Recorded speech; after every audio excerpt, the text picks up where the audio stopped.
Welcome to another episode of Touring the AFC South, episode 320. We're talking Houston Texans, and we're going to get into their season, the offseason, maybe a few things they may do this offseason, potentially cut people, potentially bring people in, just, I guess kind of exploring maybe some things that they maybe need some help at or some dead weight they need to get rid of. We're going to talk about them and more on this episode. But of course, with every episode, we start off with the Get It Off Your Chest segment. And on this episode, I do have to talk about Kendrick Lamar and Drake. Now, most recently in their chapter of this beef between Kendrick Lamar and Drake, Kendrick Lamar performed at the Super Bowl. Of course, he performed Not Like Us, performed among many other songs, whether they're new or old. And of course, plenty of people had opinions about it. There were some that loved it, a lot that loved it, things like that. There were others that said it was terrible, it was this, it was that, and the other. And, I get it. People are going to have their opinion. That is what people do. There are no one's above having it. Anyone can have an opinion. That's just what it is. But here's my issue with some of the opinions that I've seen. I've seen a few places, by the way, of people talking about Kendrick calling this man a pedophile on his song and saying, he's tearing down this man, he's doing this, he's claiming this, he's claiming that, and that he's doing, basically claiming that, Kendrick is doing this, that, and the other, whatever. Okay. Well, I gather that we can't skip over the fact that actually Drake has called Kendrick someone that he made a claim that he basically hit his fiance. And he also made a claim that one of his kids was by his friend, Dave Free. So Drake is not innocent in this one. If you want to go back even further, when Drake and Pusha T were in a beef, he mentioned Pusha T's now wife by her government name on a track. She had nothing to do with the beef, but you brought her into it. So, once again, I will say Drake's not innocent in this whole thing. It's a rap beef. Things are going to happen, but if you bring other things in, you open the door. Kendrick just walked through it.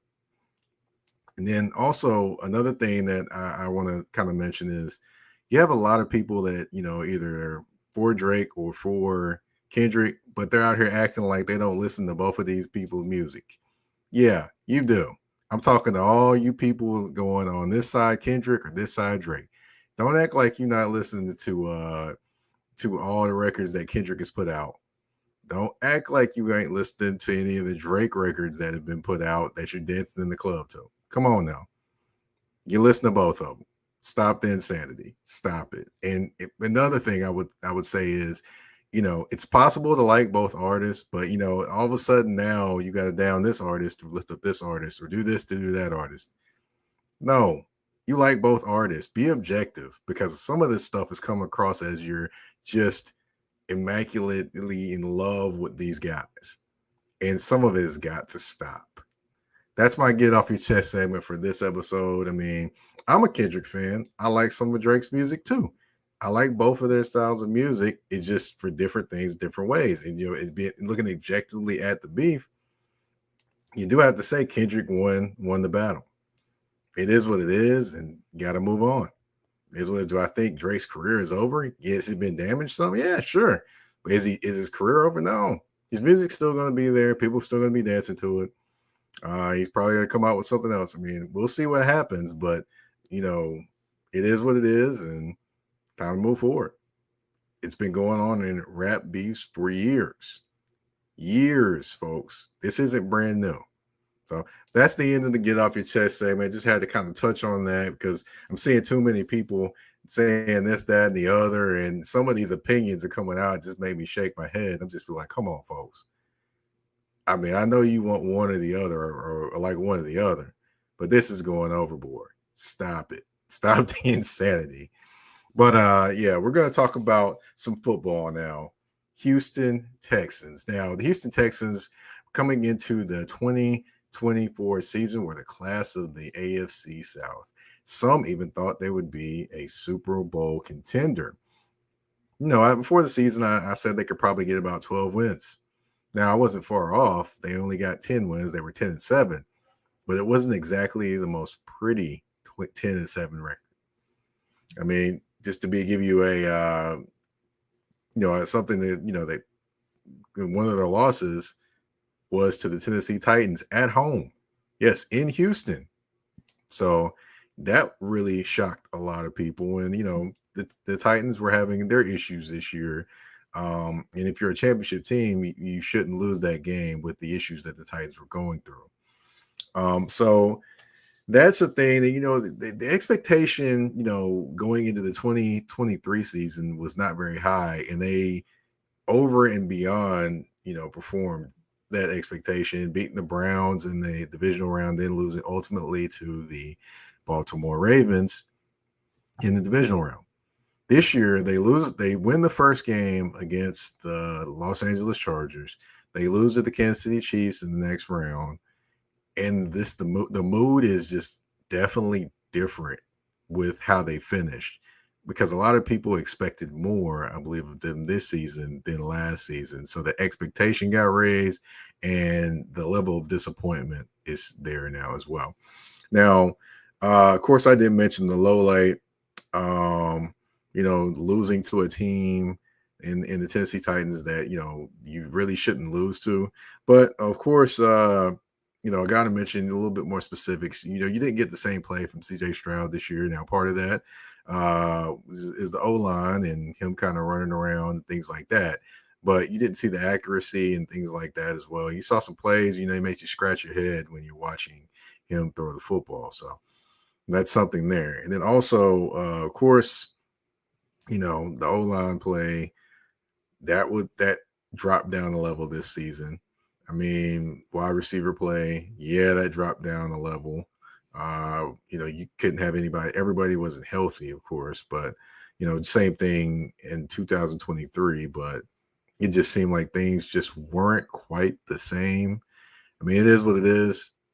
But, to me, the Texans definitely disappointed. So going into the 2025 season, offseason, now they did fire their offensive coordinator, Bobby Slowick. They fired him 1 year after he was one of the hottest coaches in the NFL, and everyone was trying to get at him that needed a coach, but he decided to stay in Houston. Now he finds himself without a job, and Callie, a guy was an assistant, I believe, with the Los Angeles Rams, is the new offensive coordinator. Now he's coming from the McVay and Shanahan system. So that ought to be interesting just to see what happens there in that one. But, he's technically very, very unproven. And for a team that, their expectations are high, it's going to be interesting just to see what happens. What also is going to be interesting to see what happens is the key free agents and things like that happen or move around, those key free agents and who they may or may not keep on this roster next year when we come back from this commercial break on Touring the AFC South with your host, Mike Patton. EBO Beard Butter and EBO Beard Wash are two of the best beard grooming products for men worldwide. They help promote growth, keep your beard moisturized and soft, and enhance your overall upkeep of your facial hair. And with the new promo code MPAFC10, you can get 10% off all these products. Just go to www.etsy.com/shop/EBO Beard Butter. Again, that's www.etsy.com/shop/EBO Beard Butter.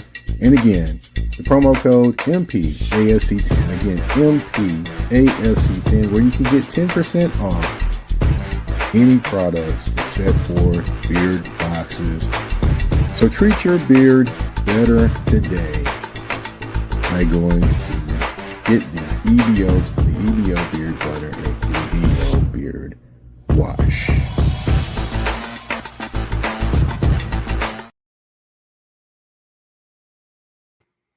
All right, and we are back on Touring the AFC South, episode 320, the Houston Texans review. Now, I did mention 10-7, didn't finish the way they wanted, still did win the AFC South. Of course, didn't necessarily, show up the way people thought they should this season. But hence, here we are at the offseason. Now it's time to figure out what will happen next for the Houston Texans. Now, we're going to start with free agency. They've got some key free agents on this team. One, I should say, key free agent on this team. His name is Eric Murray, in my opinion. Eric Murray is a safety / slot guy. It was very good for the Texans in the slot this season. I mean, of course, we went into this season with a rookie outside, Kamari Lassiter. You had Jeff Oduka, Jeff Udoka. I'm sorry, I butchered his last name. But anyway, former first-round pick from the Detroit Lions, played for the Atlanta Falcons, and now is playing for the Houston Texans. So there were some questions about their cornerback depth, but Eric Murray kind of solved a little bit of that, along with Kamari Lassiter, and they were pretty solid at the cornerback position. So at the slot position. So I believe Eric Murray is a vital piece. He's 31 years old. So do I think he's going to get like some 4 or 5 year deal? No, that really doesn't happen very much in the NFL anymore for a lot of players anyway. But do I think he should stick around for maybe like a couple years? Yes. I think he would be a vital piece for them. Definitely helps their defense. I mean, I know they want Jimmy Ward to play in the slot, but the thing is about Jimmy Ward gets injured a lot. Also, of course, you got Bullock at safety. You got Jalen Petrie, who's coming back next season as well. So you'll have 3 safeties, and then also you'll have because Bullock's got to play. Bullock is talented. He's going to do nothing but get better at the safety position. So he's got to play.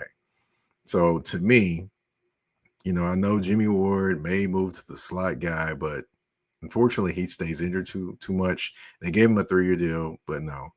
Keep Eric Murray. Keep him there.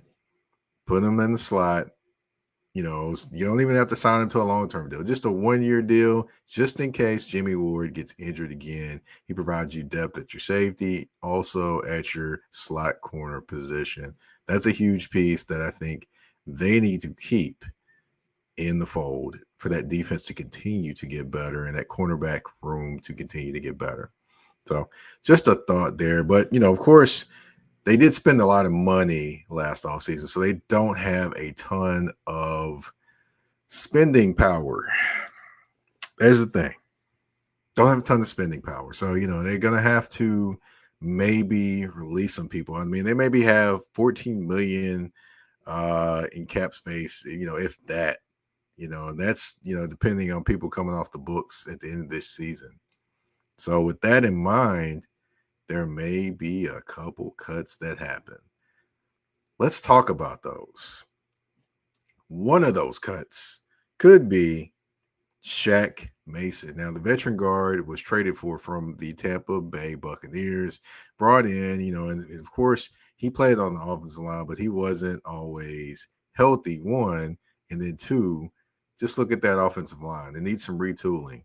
You got to figure out, Houston, if Mason is a guy that you're going to keep for one more season at most, or if you're going to allow him to hit the free agent market and try to save some money when it comes to the cap hit and savings and things like that to make more decisions on your roster and add more people and pieces where you need them. Because obviously this offensive line was not very good this year.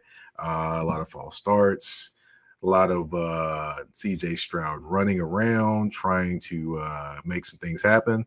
So, you may go into the offseason thinking that, hey, maybe Shaq Mason needs to go for us to get better. He is a veteran, and, he does from time to time get a few holding calls, or but he is a veteran in there, and maybe they feel that veteran needs to stay there. We'll see what happens, but as of right now, I'm putting it down as a potential guy they could cut. Another veteran potential guy they could cut, Danico Autry. Yes, I know. The defensive line depth isn't great for, in terms of the interior defensive line, isn't great for the Houston Texans. I know that. But you don't have a boatload of options of people you can get rid of in terms of making more cap space. And Danico is a possibility for that. Now, would I get rid of him personally? No, I wouldn't. But I believe with what his contract, way his contract set up, you can save money and maybe bring in a couple pieces for the guy that you just got rid of, which would be Danico Autry, and maybe add more depth up front. Or who knows? Maybe one of the guys they drafted last year steps up. Who knows? We'll see what happens. But, those are two guys to maybe watch for potentially being cut this offseason, in my opinion. So we'll see what happens there with those two. But of course, we can't just talk about the people that are free agents on the team and the guys that might get cut. We do have to talk about the potential free agent additions. And boy, do I have a list for you. And we're going to hit a few positions of need for the Houston Texans. We're going to do that right after this commercial break on Touring the AFC South. A shift. A shift is something that happens and changes the dynamics. And that's what happened when Garrett Logistics was born. After 10 years as a sales pro in the logistics world of sporting goods, John Garrett decided to pivot to the world of freight and start a brokerage. So you're saying to yourself, why trust Garrett Logistics? Well, Garrett Logistics helps shippers improve overall workflow, along with increased on-time pickup and delivery percentages. Last-minute loads, multi-drop pickups, and more are part of the services with Garrett Logistics. They're available Monday through Friday, 7 a.m. to 6 p.m., and Saturday, 8 a.m. to 12 p.m., all times Central Standard Time. So give them a ring at 615-400-8484. That's 615-400-8484, or you can email them at john@garrettlogistics.co or visit their website at garrettlogistics.co.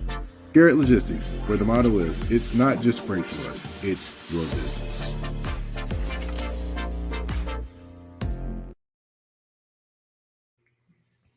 All right, and we are back on Touring the AFC South, episode 320, Houston Texans review. And before the commercial break, I mentioned that there are some free agents that the Texans could potentially look at, in my opinion. Now, before we do that, I have to talk about the positions that I'm looking at. Now, the offensive line position, we know, well, offensive line in general, I should say, not offensive line position, but we know the offensive line in general for the Houston Texans was bad this year. False starts, you got people holding, you got people coming scot-free, and you got CJ Stroud running for his life. Now, CJ Stroud is the franchise QB there, and you would do right to try to build an offensive line that can protect him. So I believe the offensive line definitely has to be looked at, because there's no way they can go into this season like they did last season with CJ Stroud out there running for his life a lot. No, can't do it. Another position, wide receiver. They've got to look at the wide receiver position, because to me, if you look at it, you got a guy that's been injured 2 years in a row at wide receiver in Tank Dell. You've got Stephon Diggs, potential free agent. You decide whether you want to bring him back or not. Honestly, I don't know, because he's injured. He's been injured. He was injured about week 8. So, you never know. You could get him on a cheap deal. However, he is in his 30s now, so he's been in the league for a while now. So, not to say he can't still play, but, that's an ACL injury later in the game. We'll see what happens and how he recovers from that. And then, of course, you do have John mentioned the third, Hutchinson at wide receiver as well. You have a few other guys there, but do you have that guy that just sizzles or just basically pops off the screen, especially when the ball is in their hand. So you don't have that there. And then, of course, the interior defensive line. Like I mentioned in the previous segment, Danico Autry wasn't necessarily the most expensive guy, but of course you could save money with cutting him or releasing him. And of course you do have, Shaq Mason on the opposite side of the ball. So, with those two guys being mentioned, I'm going to talk about the offensive line, the defensive line first. Now, the offensive line, I've got two guys. Now, I'm going to give you a swinging for the fence guy, and then I'm going to give you a guy that maybe people aren't even thinking about potentially. So I'm going to go here with this one, okay? You ready? You ready? Okay. Swinging for the fences guy. That would be Trey Smith. Now, we know Trey Smith, the free agent, played offensive guard for the Kansas City Chiefs. Now, I know the Kansas City Chiefs offensive line did not look good in the championship game against the Eagles. I know it didn't. But that's an extraordinary circumstance there, I would say. That offensive line was incredible. That defensive line was just incredible. But what I will say is Trey Smith's probably going to command a pretty good amount of money as an offensive guard in the free agency market. Now, do I think he's probably a little bit more expensive than Houston would probably want to pay for? Potentially, yes. But, he's been doing a pretty solid job over his career with the Kansas City Chiefs, and somebody's going to pay him. It's just a matter of who. So, will it be the Houston Texans? I'm not sure that's in their price range with the amount of cap space that they have, but we shall see what happens. The cap can be magical. That's all I can say. But I'll throw another option out there, maybe a cheaper option. Aaron Banks from the 49ers.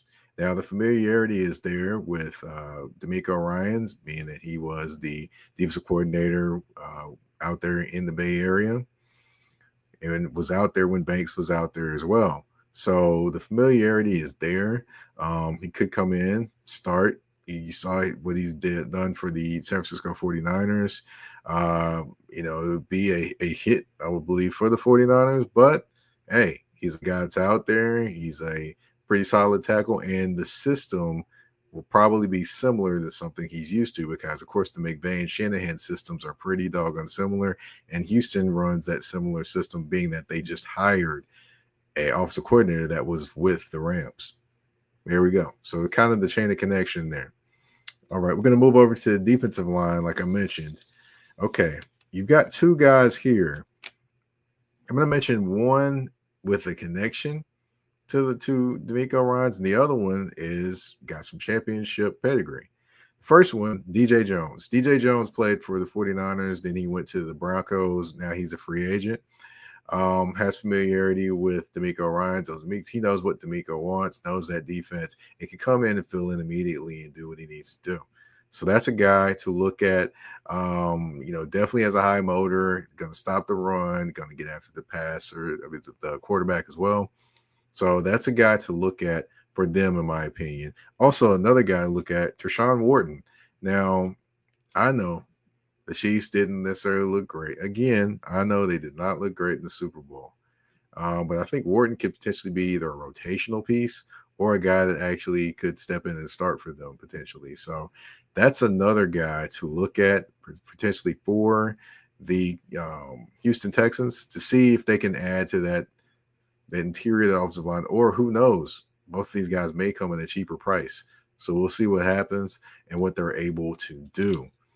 And lastly, I want to go to the wide receiver room.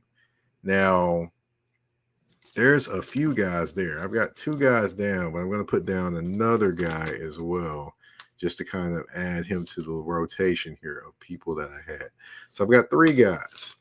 One guy, now the contract status probably is going to prohibit this from happening, but the familiarity, again, is there between him and D'Amico Ryans. And the offense he's going to be familiar with as well, being that he's coming from the McVay, Shanahan tree in that offense. I would say a guy that could potentially trade for. This is a swinging for the fences type of thing. Of course, they do have a lot of salary cap things they need to work out in the Houston Texans. I'd say Deebo Samuel. Now, Debo Samuel is still a talented wide receiver. He did have a down year last year. But I think more of that is because of the way he was used and things like that. Not necessarily that he is kind of falling off. I don't think he's necessarily falling off. Just he wasn't used the way he had usually been used the last couple of years. With the Houston Texans, he could come in and be the slot guy because more than likely Tank Dell's not going to be back for a long time. You have Nico Collins on one side, Debo Samuel in the slot. You could put somebody else outside. They'll figure that part out and go from there. And then, of course, you can run those little different things like the screens and all those different things that you do run with the Debo Samuel. Of course, he can also return kicks and punts for you. So he fills a lot of holes in that team. And also, he's an explosive guy when he gets the ball in his hands. I know last year with the 49ers, he did not play as well as he would want to. But I will say that, hey, you never know what could happen. Like I said, the cap is magical.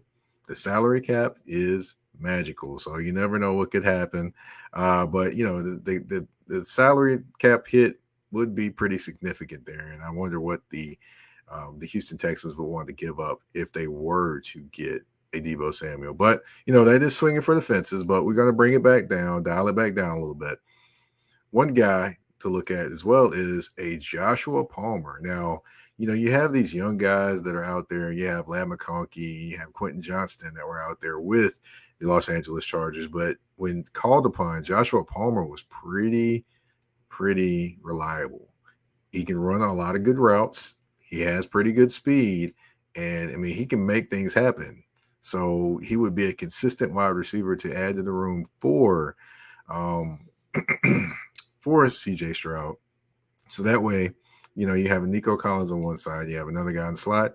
Who knows? You may have a Josh Palmer who can line up in the slot. He can line up outside, runs good routes for a deep and intermediate, as well as short routes as well. And he has good hands. So that would be a guy potentially for the Houston Texans. And they could get him for a pretty good deal probably as well, because I don't see him being a top tier wide receiver, maybe a second tier, lower second tier, or maybe third. We'll see what happens when it comes to Joshua Palmer. That would be a guy to look at as well. And another guy, just going to throw out there, Darius Slayton. I believe he is a free agent for the Giants. If I'm wrong, hey, somebody tell me about it. But, you know, I would say he's a guy that potentially you could look at too. I mean, with the QB play that's been in flux with the Giants, he still found a way to stand out, still found a way to do some things, and still found a way to, you know, be productive. So that could be another guy as well. So if you're counting on that one, I said Debo Samuel for the big swing of the fence.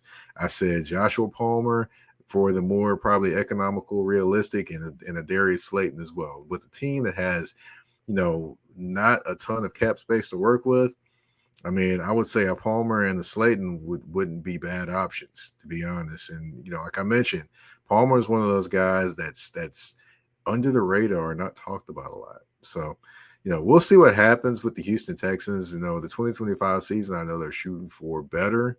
There's going to be a little bit more pressure on them, given how the season ended and how it kind of went this year.